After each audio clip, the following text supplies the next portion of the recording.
In today's video we are going to solve shifting letters problem from the Leetcode. In this problem they will give a string and number of rotations that we should give, that is represented by these shifts, and after that we should return the resultant string. So each rotation that comes with a sign, so the third number which is present in each query represents the direction in which we are supposed to give the rotation. If the rotation is 0, then we should give a backward rotation. If it is 1, then we should give a forward rotation. I will explain what these rotations are with an example. Let's consider one example to understand what each rotation means and how we are supposed to give rotations to string characters which are present in the string. Let's consider this string ABC, and here let's consider one random query. Let's say we get this inside of shift. Let's say first index is 0, last index is 2, and we are supposed to give only one rotation. So let me write index as well for this character 0, 1, 2. So for this query, what it means is from index 0 to index 2 we should give a rotation of 1.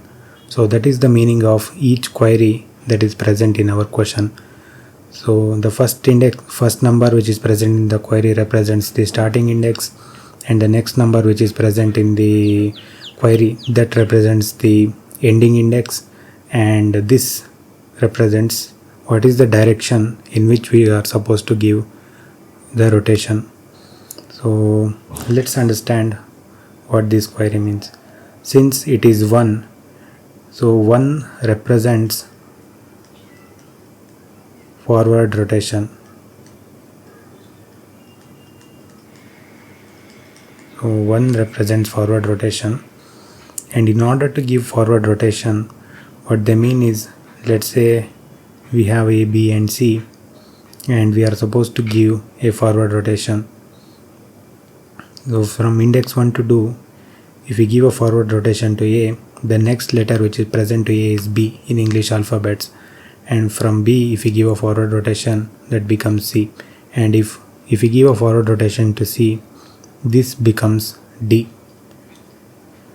So this is the actual thing that we are doing here when I mean forward rotation.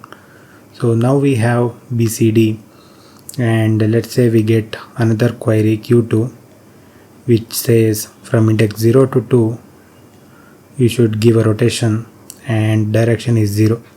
So if the direction is 0, then it represents backward rotation. So how we are supposed to give backward rotation for this? So from index 0 to 2, that is represented in this query, this is the starting index and this is the ending index. So from here to here we are supposed to give a backward rotation. So if we give backward rotation to B, it becomes A, and if the previous character which is present in C is B, and the previous character which is present to D is C. So this is how we are supposed to give rotations. So these rotations, there are so many queries which are present, and we need to do that for each and every query. So that is the brute force way of doing it. For each query we will go from starting index to ending index, and we will give one rotation. So one more important thing that we need to keep in mind is, so the characters are present in the range from small a to small z, and if we give rotation to z, forward rotation to z, it becomes A, and if we give backward rotation to A, that becomes z. So these two things we should keep in mind while giving rotation. I hope you understood the basic idea of this problem, and I will explain how we can solve this in a better manner instead of going through the string for each and query and giving rotations. Now we know what rotations mean. Let's understand how we can go through how we can optimize this solution. So initially what we have discussed is, for each query, let's say we have this query A, B and R, and if R is 0, then it implies backward rotations if r is 0 we give backward rotations, and if r is 1 then it implies forward rotations. This is what we have understood from index A to index B. So since there are so many queries, because A1 ABC is a query, ABR is a query, and then there are other queries named, let's say A2, B2 and R2. So there are so many queries which are present. So we don't want to go through the string for each and every query and modify the characters which are present in the string. So that is the brute force way of doing it. So what we are going to do is, so since this has 3 characters in that string, we are going to initialize an array with all 0 elements. So and after that, whenever we get queries, what we can do is we can simply add +1 to the starting index, and we can negate that to the index that is present at b +1. So how this is going to help? So let's consider this example only. So we start with 0 0 0, and from index 0 to 1, let's say from index 0 to 2, we are supposed to give a forward rotation. So that means 1 is present. So from index, I will write the index as well. So 0 1 2, and from index 0 to 2, we are supposed to give a forward rotation. After giving forward rotation, we should give 1 1. All this becomes 1 1 and 1. So finally we are going to add this to our string. That comes at a later stage, but let's understand this. So here also we should go through all these numbers to increment these numbers. So it is similar to whatever the approach that I have discussed before. So instead of doing that, what we can do is, so let's say we have 0 0 0. When we get this query from index 0 to index 2, so we are going to add, and so this is index 0 1 2, 0 1 and 2. From at index 0, we are going to add a 1, and at index b +1, so this is A, this is B, and this is R. At index A, we are going to add +1, and at index B +1, we are going to add -1 if b +1 is a valid index. So here B is 2, so b +1 is not a valid index. So our array becomes something like this: 1 0 0. So what this means is, now we got this array. So how are we supposed to get this particular array from this one? How these two things are related? So this is a O of n operation, but here we will just access the index and add these things. So at index A we are going to add +1, at index B +1 we are adding -1. So this is a O of 1 operation. So how these two are related? So for that, what we should do is we should get the prefix sum. So I will write the sum at each index till that index. So at index 0, sum is 1. At index 1, sum of all the elements till index 1 will be 1, and sum of all the elements till index 2 is also 1. So we get this array back if we do a prefix sum here. So this is the technique that we are going to use in order to solve this problem. So I hope you got an overall idea how we are going to do this. Let's go through the code in order to understand the technique that we have discussed. So the first thing that we are going to do is we are going to declare an array of size s.size vector int of let's call it final rotations. Instead of that, we can call it rotation count. So this will be of s.size, and all the elements will be 0. So then we will start going through each and every query. Int I equals to 0, I less than shifts.size,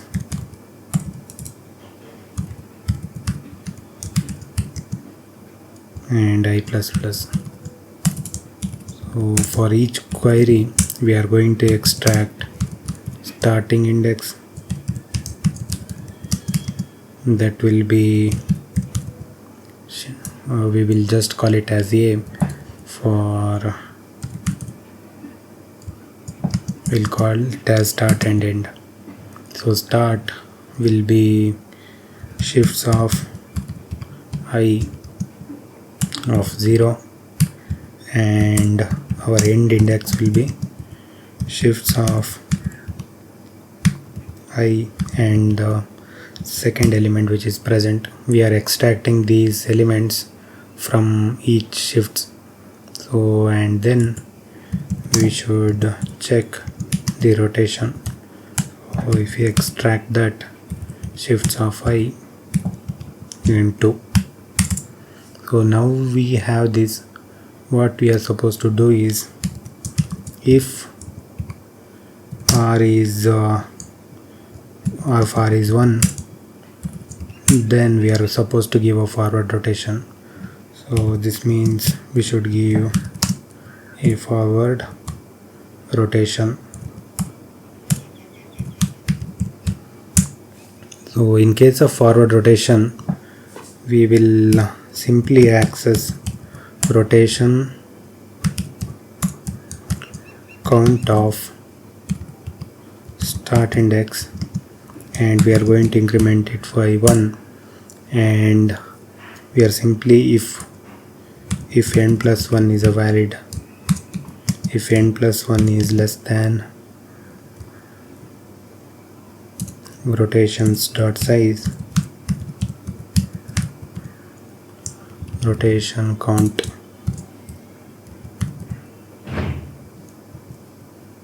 or rotation count dot size. If this is the case, we are going to negate that rotation count of end plus 1. We are going to subtract 1. So we want this rotation effect from index start index to till end index, and from end plus 1 we should not affect any, we should not give any rotations. That is why we are subtracting -1 here.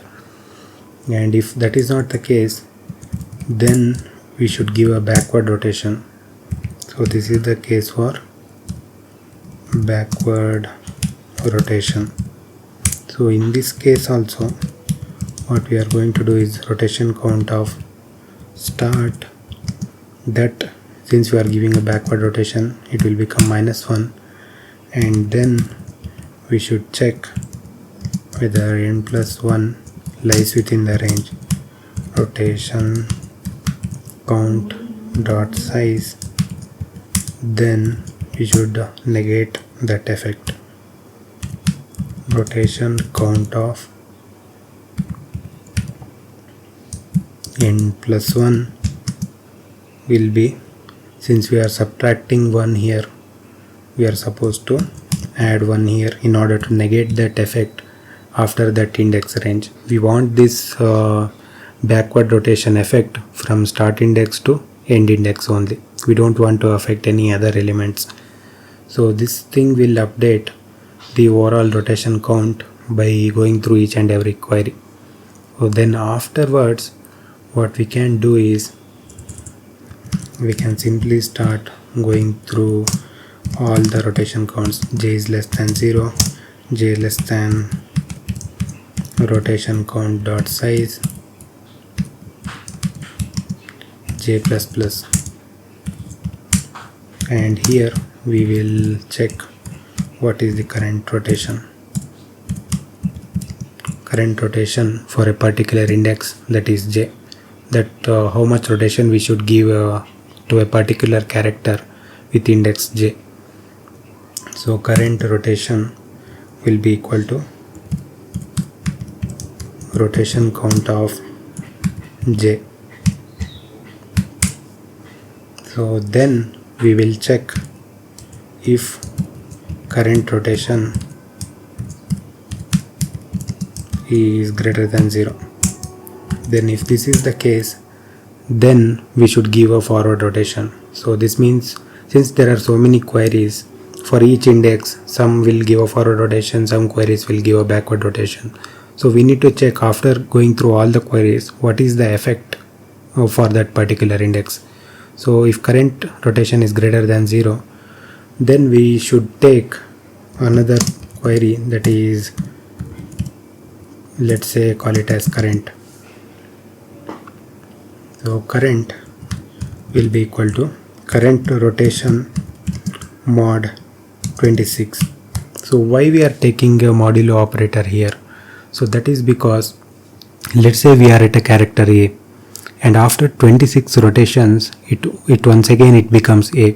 So that is the reason why we are taking this modulo 26 operation, because after 26, since there are only 26 characters which are present in English alphabet, if we give rotation 26 times, it becomes the same character. So that is why we will get a current rotation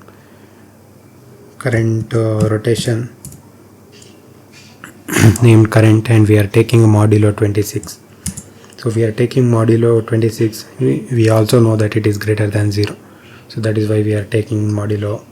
So after that, what we should check is, let's say we are at a particular character named s of j, and if we give current rotations, if this becomes greater than z. So what this means is we are at a particular character and we should give these many rotations to the right. So if we directly add that, it will go beyond this range. If it goes beyond this range, after z, once again we should come back to small letter a. So that is what is mentioned in the problem statement. So if this is the case, what we can do is we can check how many rotations we can give in order to till z, how many rotations we can give. So that can be found by, so let's say we have these many rotations we are supposed to give, but we can't give those many rotations directly, because if we give directly it becomes more than z. So we have to subtract ASCII value of z minus s of j. So if we give these many rotations, then it becomes character z.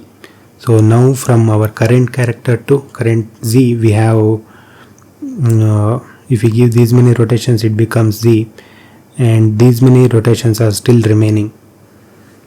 So then what we should do is s of j will be equal to character z, character a, character so now we move till a, and from a to remaining rotations we should give, and we should subtract 1 here, because by doing this we give a rotation till z, and from here we are considering from a. So when we move from letter z to a, we give 1 rotation. So that's why we subtracted -1 here. And if this is the case, we will do this, otherwise we can directly give rotation. Else s of j will be equal to s of j plus current. So this happens when we have to give a forward rotation. So otherwise, if current rotation is less than 0, if this is the case, then once again we have to check current will become, first we should get a positive number. So current rotation multiplied by -1. So now we have a positive value. Then current will be equal to current mod 26. So since there are 26 characters, after 26 rotations to a particular character, it becomes the same character. So now what we should check is, if let's say we are at a character s of j, and if we directly give those many rotations, if it goes beyond small letter a. If this is the case, then we should check the remaining. So we will check remaining characters. So how many rotations we can give till, so that we will move till only a, small a. So that will be current minus, so how many rotations we can give. So now we are at character s of j, and if we subtract minus a, so these many rotations we can give.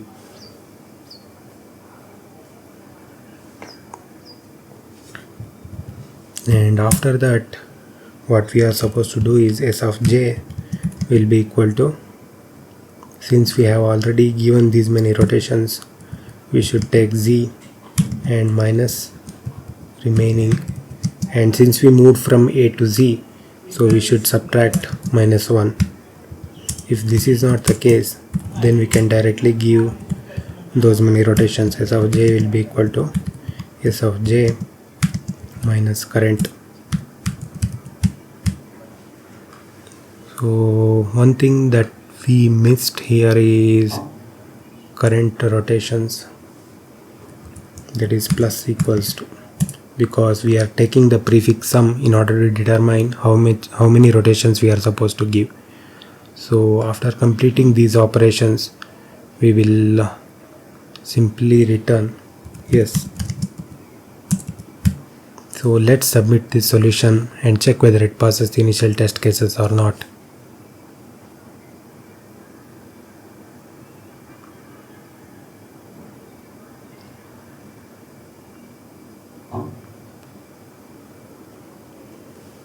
So we should not redeclare this every time. We should declare it here, current rotations equals to 0. So let's run it again and check whether we made any other mistakes.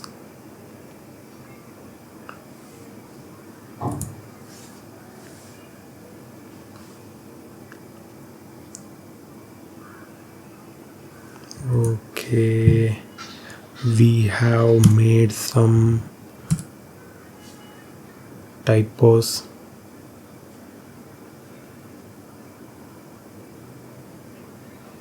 So initial test cases are passing. Let's submit the solution and check whether it passes all the test cases or not. Okay, we got a wrong answer here, and let's try to understand what we are doing it in a wrong manner. After a little bit of debugging, I found out that here, instead of subtracting here, we have to subtract from a ASCII character only once. So then only it results in a correct character. So I moved minus 1 from here to here, so that we get a remaining shifts that we need to give after z, and I did it at both the places. Now let's submit the solution and check whether it passes all the test cases or not. Yes, as you can see here, this solution is passing all the test cases. If you are interested in learning more about other data structures and algorithm related problems, please check out other videos from my channel. Thanks for watching this video.